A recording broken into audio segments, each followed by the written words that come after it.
بسم اللہ الرحمن الرحیم اعوذ باللہ من الشیطان الرجیم بسم اللہ الرحمن الرحیم وقال علیہ السلام امیر المومنین حضرت علی بن ابی طالب علیہ السلام کا فرمان ذیشان ہے قلت العیال احد الیسارین۔ عیال ان لوگوں کو کہتے ہیں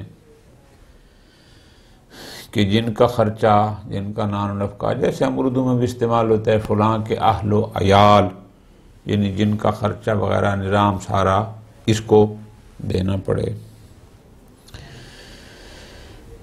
قلت العیال، عیال کی کمی، متعلقین کی کمی، یعنی وہ لوگ کہ جن کا خرچہ نفقہ اس کو مجھے کرنا پڑتا ہے، ان متعلقین کی کمی، عیال کی کمی۔ احد الیسارین، دو قسموں میں سے ایک قسم کی آسودگی ہے۔ یسار سہولت کو کہتے ہیں، دونگری کو کہتے ہیں، آسودگی کو کہتے ہیں یسر۔ انسان کے لیے آسودگی کیا ہوتی ہے؟ جب اس کے پاس مال موجود ہو، تو جب مال موجود ہوتا ہے تو جن پر خرچہ کرنا ہوتا ہے، اگر مال ضرورت کے مطابق ہو، زیادہ ہو، تو وہ بڑی آسانی سے ان پر خرچہ کرتا رہتا ہے، کسی پریشانی کا شکار نہیں ہوتے۔ فرماتے ہیں جیسے مال کا زیادہ ہونا اس کی ضروریات کو پورا کرتا ہے اور اس کے لیے وہ باعث سہولت ہے، باعث یسر ہے، فرماتے ہیں قلت العیال، یعنی عیال کی کمی، متعلقین کی کمی، ان لوگوں کی کمی کہ جن کا خرچہ اس کو برداشت کرنا پڑتا ہے، یہ بھی ایک قسم کی آسودگی ہے۔ اس لیے کہ عیال کم ہوتے ہیں تو ظاہر ہے نتیجہ یہ ہے کہ اس کو ان کی ضروریات بھی کم پوری کرنی پڑتی ہیں۔ جب عیال زیادہ ہوتے ہیں تو ان کی ضروریات بھی زیادہ ہوتی ہیں اور ان کو پورے کرنے کے لیے محنت بھی زیادہ کرنا پڑتی ہے۔ وقال علیہ السلام، امیر المومنین ارشاد فرماتے ہیں، لطف کرنا ہے، التودد نصف العقل۔ تودد ود سے ہے، التحبب، تحبب حب، محبت پیدا کرنا، لوگوں کی محبتیں سمیٹنا، اپنی محبت لوگوں کے دلوں میں اور لوگوں کی محبتیں خود، اس کو کہتے ہیں۔ فرماتے ہیں التودد نصف العقل، میل محبت پیدا کرنا عقل کا نصف حصہ ہے۔ ذرا غور کرو، امیر المومنین ارشاد یہ فرماتے ہیں کہ تحبب، ذرا غور کرنا، یعنی تحبب، محبت لوگوں کے دلوں میں اپنی جگہ بنانا اور اپنے دل میں لوگوں کی جگہ۔ اب لوگوں کے لیے محبت اپنے دل میں تب پیدا کریں گے کہ جب ہم نرم مزاج ہوں گے، جب ہم خوش مزاج ہوں گے، تو ظاہر ہے جب ہمارے دل میں لوگوں کی محبت ہوگی تو لوگوں کے دلوں میں بھی ہماری محبت ہوگی۔ امیر المومنین اس عمل کو لطف لینا ہے، امیر المومنین اس عمل کو نصف العقل قرار دیتے ہیں کہ التحبب، محبت کا اظہار کرنا، آپ یوں بھی کہہ سکتے ہیں محبت کا اظہار، حب لوگوں کے دلوں میں پیدا کرنا، اپنے دل میں پیدا کرنا۔ امیر کائنات فرماتے ہیں کہ اس سے کیا ہوگا یہ ہے نصف العقل، تیرا آدھا عقل یہ ہے کہ تو لوگوں سے اظہار محبت کیسے کرتا ہے۔ اس لیے کہ جب تو لوگوں سے محبت کرے گا تو لوگوں کے دل میں بھی تیری محبت پیدا ہوگی، تو ظاہر ہے جب محبت کا ماحول لوگوں سے ہوگا، یہ در حقیقت آپ تھوڑا سا غور کریں نا مولا علیہ السلام کے سابقہ فرمانوں کو، یہ در حقیقت عجب کے مقابل میں ہے، تکبر کے مقابل میں ہے۔ یاد ہے نا پیچھے مولا نے کئی مقامات پر فرمایا تھا کہ متکبر بندہ تنہا رہ جاتا ہے، چونکہ وہ سمجھتا ہے کہ مجھ جیسا کوئی نہیں، مجھے کسی کی ضرورت نہیں، وہ تکبر میں تنہا رہ جاتا ہے۔ اس کے مقابل میں ہے تودد، نہ محبت کا اظہار کرنا، دلوں میں محبت پیدا کرنا، کسی کی محبت اپنے دل میں رکھنا، یہ اس کے مقابل میں ہے۔ اور یہ کئی دفعہ میں نے گزارش کی ہے کہ اسلام رہبانیت کا مذہب نہیں ہے، اسلام ایک اجتماعی نظام کا قائل ہے کہ تمام لوگ، تمام انسان اجتماعی حیثیت میں زندگی گزار رہے ہیں، مل جل کر رہے ہیں۔ تو ظاہر ہے جب انسان تکبر سے محفوظ ہوگا تو لوگوں کے ساتھ مل کر رہے گا۔ میرے پاس بڑا پیسہ ہے، مجھے کوئی ضرورت نہیں ہے، میرے پاس بڑا علم ہے، مجھے کسی کی ضرورت نہیں ہے، میرے بڑے تعلقات، نہ ایسا نہیں۔ عجب کے مقابل میں امیر المومنین اس تودد کو نصف العقل قرار دے رہے ہیں۔ اور تو کریں، امیر قرار فرماتے ہیں میل محبت پیدا کرنا عقل کا نصف حصہ ہے، آدھا عقل تیرا یہی ہے کہ تو لوگوں کے دلوں میں اپنی محبت پیدا کر اور اپنے دل میں لوگوں کی جگہ بنا، عجب کے خلاف، تکبر کے خلاف۔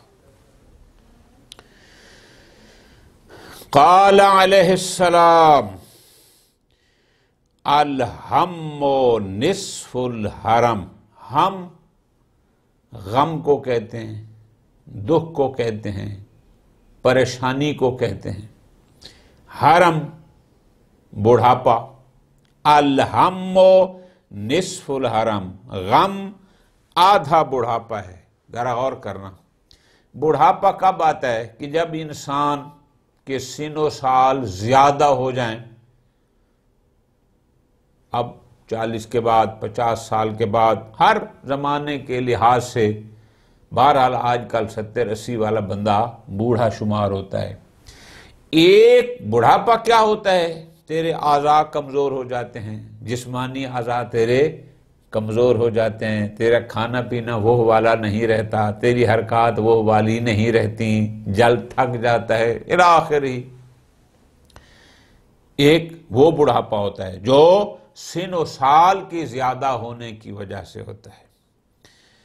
امیر المومنین یہ جملہ جو فرما رہے ہیں، ہم میں سے بہت سارے لوگ اس کا شکار ہیں۔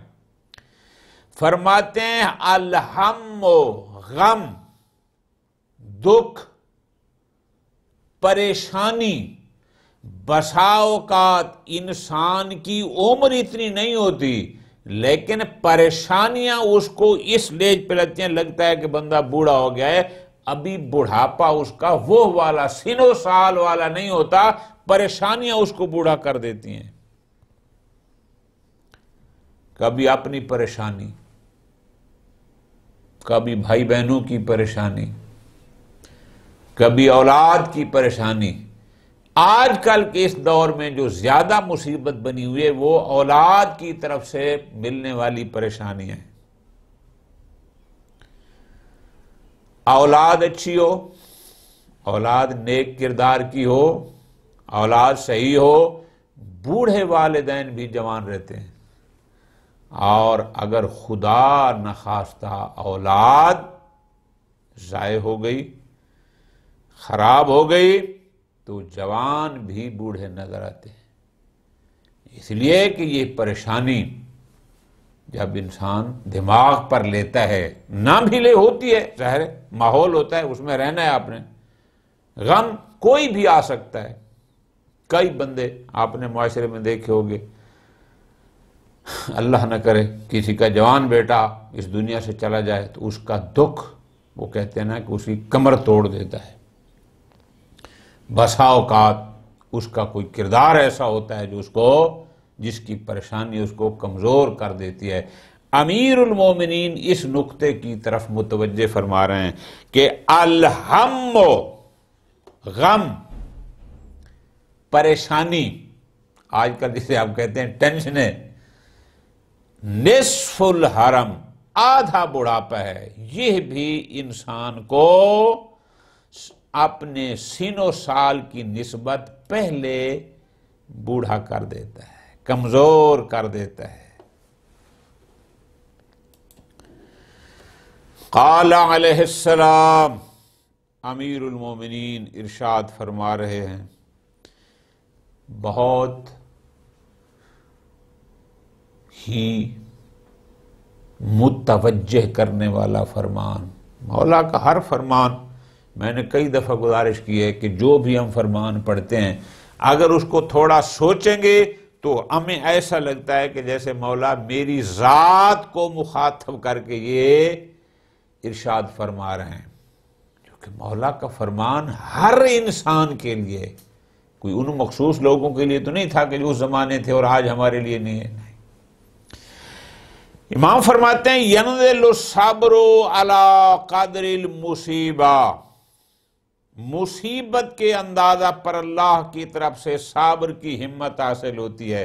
ذرا غور کرنا، جب اللہ کسی کو کسی مصیبت میں مبتلا فرماتا ہے، یعنی کسی پر کوئی مصیبت آتی ہے من جانب اللہ، تو اللہ اس کے ساتھ ساتھ صبر بھی عطا فرماتا ہے. کیونکہ مصیبت پر صبر کرنا ہے. جو ذات مصیبت میں مبتلا کرتی ہے وہی ذات، الفاظ دیکھو نا، امیر مومنین کیا فرماتے ہیں، ینزل الصبر، صبر نازل ہوتا ہے. یعنی کیا؟ اللہ کی طرف سے انسان کو صبر ملتا ہے، حاصل ہوتا ہے، علی قدر المصیبہ، مصیبت کے انداز پر. مصیبت جتنی بڑھتی جائے گی، جتنی بڑی مصیبت میں وہ شخص مبتلا ہوگا، اللہ اس کو صبر بھی اتنا زیادہ عطا کرتا ہے. اب کبھی اس غلط فہمی کا شکار نہ رہنا کہ اللہ فقط مصیبتیں دیتا ہے، پریشانیاں دیتا ہے، تکلیفوں میں مبتلا کرتا ہے اور ان کو برداشت کرنے کے لیے صبر عطا نہیں کرتا. ایسا نہیں ہے. یہ اس کی شان کے ہی خلاف ہے کہ وہ مصیبتیں تو دے اور برداشت کرنے کی طاقت نہ دے. ایسا ہو نہیں سکتا، یہ اس کا نظام ہی نہیں ہے. اگر ہمیں وہ کسی مصیبت میں مبتلا کرتا ہے، کوئی مشکل ہمارے اوپر آتی ہے، تو اس کو صبر کی طاقت بھی اسی حساب سے عطا کرتا ہے. اب ہمارے اوپر ہے کہ ہم اس صبر کو تھامتے ہیں یا صبر کا دامن چھوڑ دیتے ہیں. اگر آنے والی مصیبت پر اللہ کی طرف سے ملنے والے صبر کو ہم نے سنبھالے رکھا، جتنی مصیبت ہم اس پر صبر کرتے رہے، اس کا ہمیں اجر ملے گا، اس کی ہمیں جزا ملے گی. لیکن اگر ہم مصیبت پر صبر کا دامن چھوڑ بیٹھے، بے صبرے ہو گئے، بے صبر کیسے ہو گئے؟ اللہ کی رضا پر راضی نہ ہونا، یہ سب سے بڑی بے صبری ہے. اور بے صبری کیا ہے؟ مولا فرما رہے ہیں آگے، من ضرب یدہ علی فاخذہ عند مصیبتہ. فاخذ کہتے ہیں ران کو، یہ جو ران ہوتی ہے انسان کی. من ضرب یدہ، جو شخص اپنا ہاتھ مارے، علی فاخذہ، اپنی ران پر، کب؟ عند مصیبتہ، مصیبت کے وقت.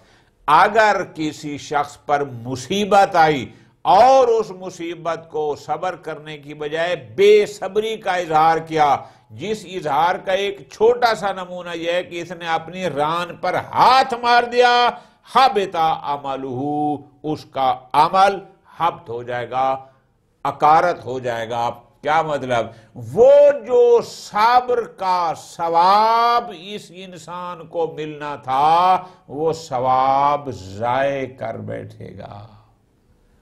لہذا جو مصیبتیں ہمارے اوپر آتی ہیں، مشکلات آتی ہیں، تکلیفیں آتی ہیں، ایسا نہیں ہے کہ کوئی مصیبت ہمارے اوپر نہ آئے، نہ آتی ہیں، لیکن جو ہماری ذاتی مشکلات ہیں، ہماری شخصی مصیبتیں ہیں، ہمارے اپنے کیے کی وجہ سے، ہمارے کسی فیملی ممبر کی وجہ سے ہم پر کوئی مصیبت آئی ہے، اس پر بے صبری کا مظاہرہ نہیں کرنا۔ ماں باپ سے بڑی محبت ہے، وہ فوت ہو جاتے ہیں، بہن بھائیوں کے آپس میں بڑی محبت ہوتی ہے، ان میں سے کوئی چلا جائے، اولاد سے بڑی محبت ہے، اب بے صبری کیا ہے؟ اپنا منہ نوچ لینا، اپنے منہ پر مارنا، یہ ران پر ہاتھ مارنا تو یہ ایک سب سے چھوٹا نمونہ ہے بے صبری کا، کہ جو یہ کر لے وہ بھی اپنا صبر والا ثواب ضائع کر بیٹھتا ہے، اور اس سے بڑھ کر اگر ہو تو بہتر یہ کہ نہ ہوگا۔ بس مصیبت پر صبر کریں گے تو ہم اس صبر کے اجر کے مستحق قرار پائیں گے، اور اگر خدا نخواستہ ہم بے صبری کا مظاہرہ کر بیٹھے تو مصیبت تو آنی ہی آنی تھی، وہ تو آ گئی، مشکل بھی جھیلی اور صبر کے ثواب سے بھی محروم رہ جائیں گے۔ یہ بہت گھاٹے کا سودا ہے۔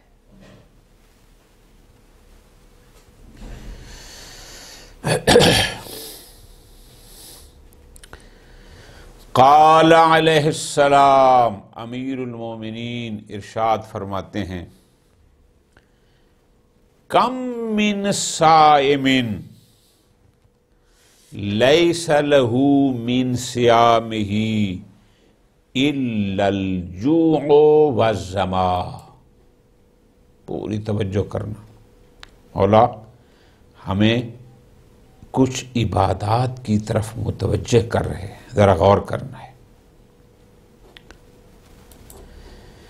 کتنے روزے دار ایسے ہیں، کم من صائم، بہت سے روزے دار ایسے ہیں، لیسا من صیامہ الا الجوع والظما، جو کہتے ہیں بھوک کو، ظما کہتے ہیں پیاس کو، کہ جنہیں روزوں کا ثمرہ بھوک اور پیاس کے علاوہ کچھ نہیں ملتا۔ لطف لینا ہے، صبح سے شام تک کچھ نہ کھانے کا نام روزہ نہیں ہے۔ امیر المومنین کے کلام کو سمجھو، صرف روٹی نہ کھانا، پانی نہ پینا، اس کا نام روزہ نہیں ہے۔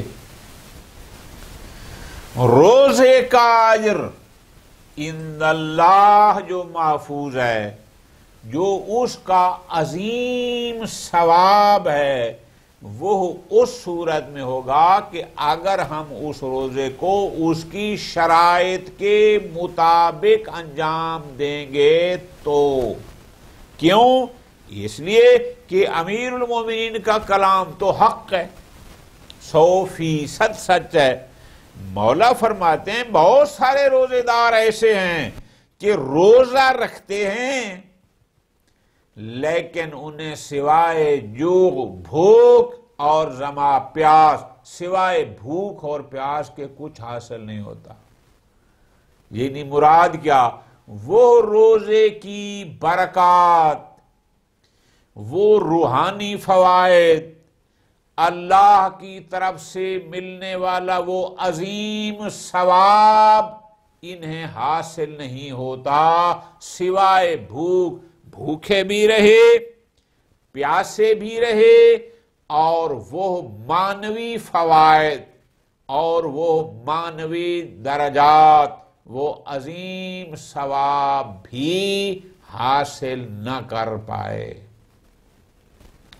اب اس پر غور کرنا، اس کا مطلب ہے صرف روٹی نہ کھانا، پانی نہ پینا، اس کا نام روزہ نہیں۔ صرف بھوکا پیاسا رہنے کا نام روزہ نہیں۔ روزے کے اور بھی بہت سارے آداب، وہ کیا ہیں؟ جو شریعت میں معین ہیں۔ معین وقت پر شروع کرنا، معین وقت پر ختم کرنا، دیگر بھی اس کے بہت سارے آداب ہیں جو علم اخلاق میں موجود ہیں۔ تو روزے کو جب آپ ان شرائط کے ساتھ، اور خاص کر جو چیزیں حالت روزہ میں جو کرنا واجب ہے اور جن کو چھوڑنا ضروری ہے وہ سب ہوں گے، تو آپ اس معنوی اور روحانی برکات حاصل کر سکیں گے، ورنہ سوائے بھوک اور پیاس کے کچھ نہیں ملے گا۔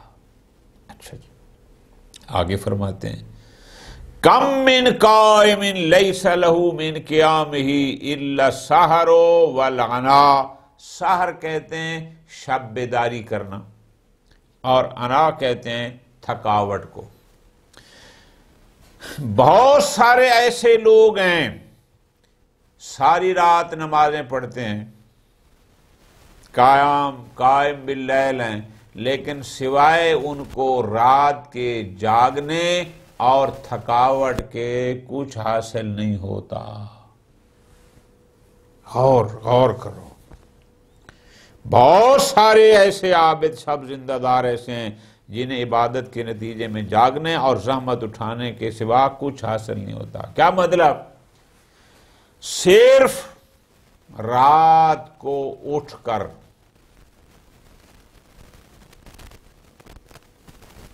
نمازیں پڑھنا، اگر آپ کی نماز وہ روح نماز کے مطابق نہیں ہے تو تو نے فقط شب بیداری کی ہے، صرف تمہیں جاگنے کی تکلیف ہے، صرف تھکاوٹ ہے رکوع و سجود کی۔ مثالیں تھوڑی سی، نماز کے لیے طہارت شرط ہے، تیری طہارت ہی نہیں ہے۔ وضو غسل شرط ہے، تیرا وضو غسل ہی ٹھیک نہیں ہے۔ نماز کے لیے شرط ہے کہ حمد اور سورہ کو صحیح پڑھا جائے، تیرا وہ بھی ٹھیک نہیں ہے۔ نماز کے لیے کچھ ارکان ہیں، کچھ واجبات ہیں، تمہیں ان کا پتہ ہی نہیں ہے۔ نماز کے لیے کچھ شرائط ہیں کہ جگہ غصبی نہ ہو، نماز جہاں پڑھ رہے ہیں جگہ غصبی نہ ہو، لباس غصبی نہ ہو، پانی ٹھیک ہو، الی آخری۔ اگر تمہیں ان ساری شرائط کا پتہ ہی نہیں ہے، مثال جس کمرے میں جس گھر میں کھڑا ہے تو نے کسی پر ظلم کر کے اس سے چھینا تھا، تیرا حق نہیں تھا، کسی اور کا حق تھا، اور تو نے اس پر ناجائز قبضہ کیا ہوا ہے۔ اب اس قبضے والی جگہ پر تو ساری رات چاہے نمازیں پڑھتا رہے، سوائے رات کے جاگنے اور تھکاوٹ کے تمہیں کچھ نہیں ملے گا۔ کیوں؟ چونکہ جہاں تو نماز پڑھ رہا ہے وہاں اللہ نے تمہیں نماز پڑھنے کی اجازت ہی نہیں دی۔ جو لباس تو نے پہنا ہوا ہے، یہ تیرا لباس تیری اپنی ملکیت ہونا چاہیے۔ ویسے ایک دو مثال دے رہا ہوں سمجھانے کے لیے۔ اگر میں کسی کے کپڑے چوری کر کے لے آؤں، چوری کر کے، اور اس میں نمازیں شروع کر دوں، تو یہ صرف تھکاوٹ ہے، یہ صرف شب بیداری ہے۔ کیوں؟ اس لیے کہ جس کے سامنے سجدہ کرنا ہے وہ کہتا ہے کسی کا چھینا ہوا لباس نہیں، تیرا اپنا لباس ہونا چاہیے، اور میں تو کسے چھین کر لایا ہوں۔ یہ ایسے ہی ہے کہ بندہ کسی کی جیب سے جیب تراشی کر لے، اس کی جیب سے 100 روپیہ نکال لے، اور پھر وہ 100 روپیہ جا کر مسجد میں جا کر چندہ دے دے، جیسے تمہیں اس کا کوئی فائدہ نہیں ہے، اس کا بھی کوئی فائدہ نہیں ہے۔ اب نقطہ جو سمجھانا چاہتے ہیں مومن، نماز ایک عظیم عبادت ہے، نماز مومن کا معراج ہے، نماز انسان کو اللہ کے قریب کرتی ہے، لیکن یہ سب اس وقت ہوگا جب نماز کو نماز کی شرائط کے مطابق انجام دیں گے. اور اگر ہم نماز تو پڑھ رہے ہیں اور اس کی شرائط کے مطابق نہیں ہے.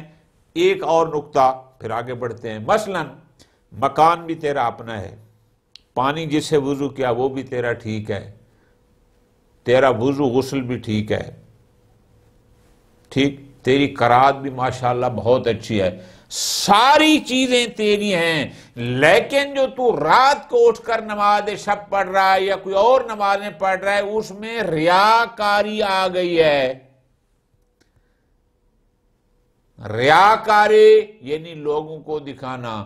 نماز میں قربتاً اللہ کا ہونا شرط ہے, اور تو قربت کو چھوڑ کر لوگوں کو دکھا رہا ہے. ساری رات پڑھتا رہے, شکایت تھکاوٹ کے اور رات جاگنے کے تمہیں کچھ نہیں ملے گا. کیوں؟ چونکہ نماز اس نماز کی شرائط کے مطابق نہیں ہے, اور نماز کی شرط یہ تھی کہ قربتاً اللہ ہو, دکھاوے والی نہ ہو.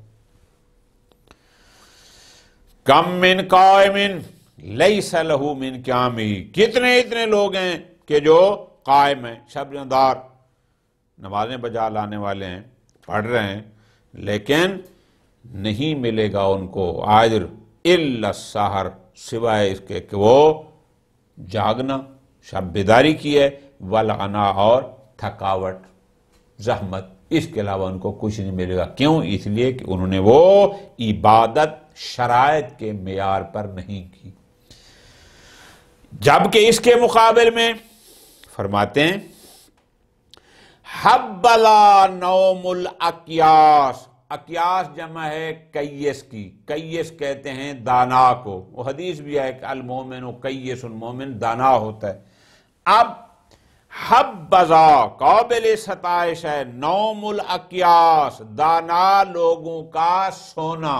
یعنی یہ بندہ جو ساری رات نمازیں پڑھ رہا ہے لیکن شرائط ٹھیک نہیں ہے, اس کو شکایت تھکاوٹ کے کچھ نہیں ملتا. اس کے مقابل میں وہ دانا انسان جس نے پڑھی تو فقط 2 رکعت ہے, پڑھی تو فقط واجب ہے, لیکن اس واجب کو واجب کی شرائط کے ساتھ پڑھا ہے اور پھر سو گیا ہے. فرماتے ہیں اس کی نیند اس کے جاگنے کی نسبت زیادہ قابل تعریف ہے. وَإِفْطَارُهُمْ, وہ بندہ 3 مہینے ہو گئے مستحب روزے رکھ رہا ہے, اور یہ مستحب روزے نہیں رکھ رہا, کھا پی رہا ہے, لیکن وہ جو روزے رکھ رہا ہے وہ روزہ کی شرائط کے مطابق نہیں ہے, اور یہ تھوڑے رکھ رہا ہے لیکن باقی نہیں رکھ رہا, اور ہے ما شرائط. فرماتے ہیں اس کے روزے مستحب روزے نہ رکھنا قابل تعریف ہے اس کی نسبت جو رکھتا تو ہے لیکن شرائط کے مطابق نہیں ہے.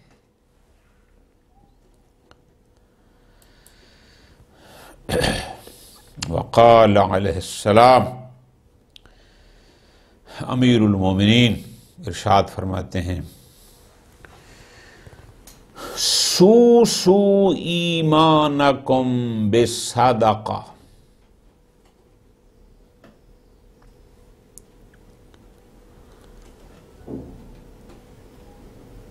صدقہ کے ذریعے اپنے ایمان کی نگہداشت کرو. سو لفظ پہ غور کرنا ہے, یعنی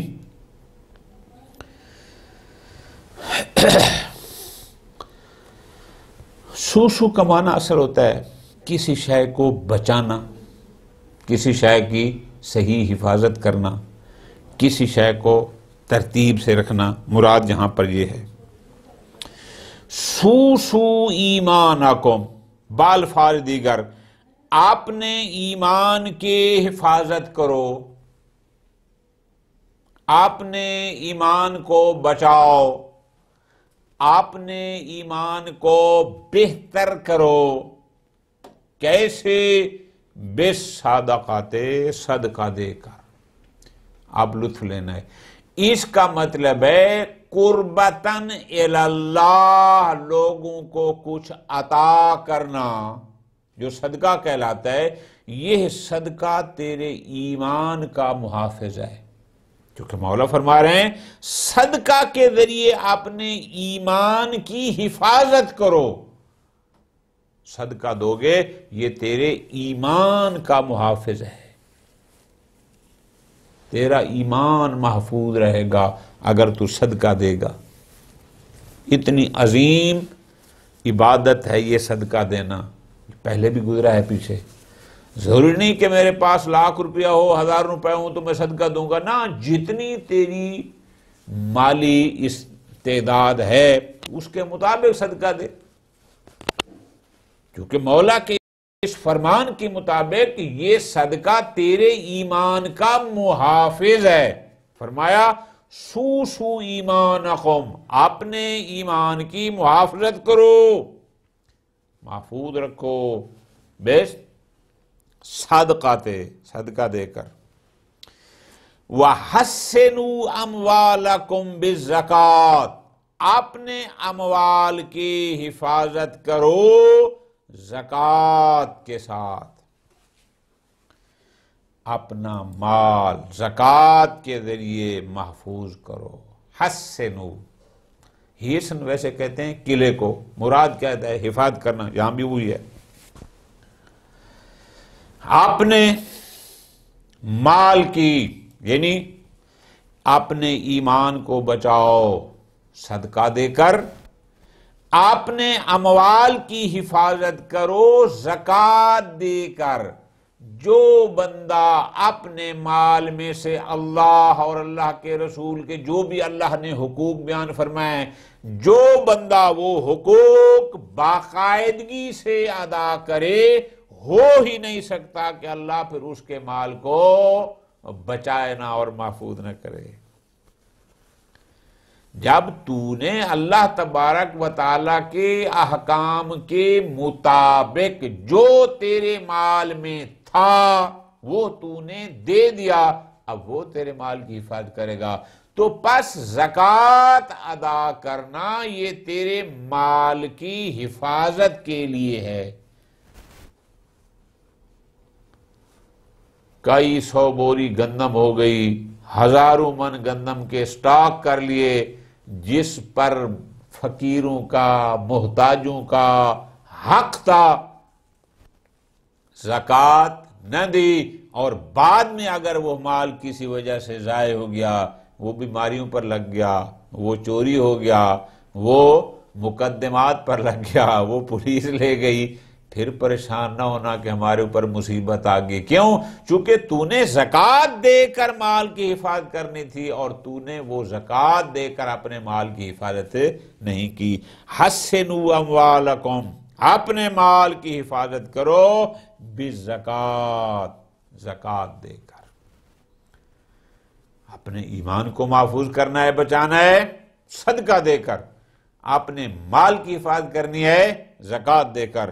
اور آخر میں فرماتے ہیں وَادْفَعُوا أَمْوَاجَ الْبَلَاءِ بِالدُّعَاءِ، اور مصیبت و ابتلا کی لہروں کو دعا سے دور کرو. وَادْفَعُوا أَمْوَاجَ الْبَلَاءِ، موج جمع موج کی، ایک مصیبت دوسری.